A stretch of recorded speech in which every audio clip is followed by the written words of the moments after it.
fois, ça nécessite d'envisager à minima un certain nombre de cas de figure ou de situations qui pourraient être perçues comme maximalistes, mais qui permettent d'évaluer justement les dangers qui sont liés à tous ces dispositifs de surveillance et qui sont des dangers par ailleurs bien réels. Olivier Tesquet, je rappelle le titre de ton dernier livre, À la trace, enquête sur les nouveaux territoires de la surveillance, paru en janvier aux éditions Premier Parallèle. Merci Olivier, à bientôt. Merci Steven, au revoir. C'est ainsi que s'achève cette émission. Si vous l'avez attrapée au vol à la radio, sachez que vous pouvez la réécouter dès maintenant et en version longue en podcast. Simon Decroze était comme chaque semaine à la réalisation. Je vous invite à réécouter nos derniers podcasts avec le spécialiste de l'histoire du journalisme Alexis Lévrier. Nous avons discuté du climat de défiance qui règne actuellement en France entre le pouvoir et les journalistes. L'économiste Julien Cagé nous a présenté des modèles économiques et des modes de gouvernance pour assurer la survie des médias dans le monde d'après. Je m'appelle Steven Jambou, je vous donne rendez-vous la semaine prochaine pour un nouveau numéro de l'Atelier des médias. Carrefour de l'Europe, Daniel Desesquelles. Enrico Letta, l'ancien Premier ministre italien et président de l'Institut Jacques Delors, est l'invité de Carrefour de l'Europe. Comment envisager l'après-coronavirus en Italie et dans le reste de l'Europe?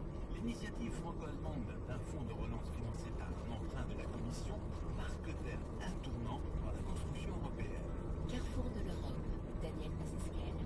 Tout à l'heure, à partir de 17h10 TU. RFI.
Dans l'épopée.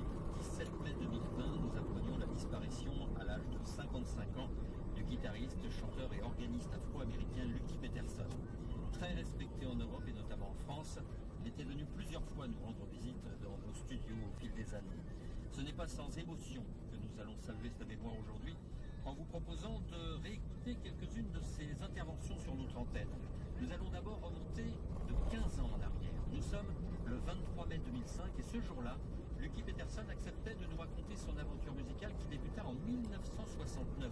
Il n'avait que 5 ans et fit la connaissance du célèbre contrebassiste et producteur Willie Dixon qui se prit d'affection pour le petit Lucky et devint son chaperon pendant quelques années. Well, my father had a club called the Company Museum that Willie Dixon and his group. Matter of fact, he came through with Muddy Waters. And my father told him, hey, you need to check my son out. And Willie said, okay. So we came and I played and he said, I want to record it. And bam.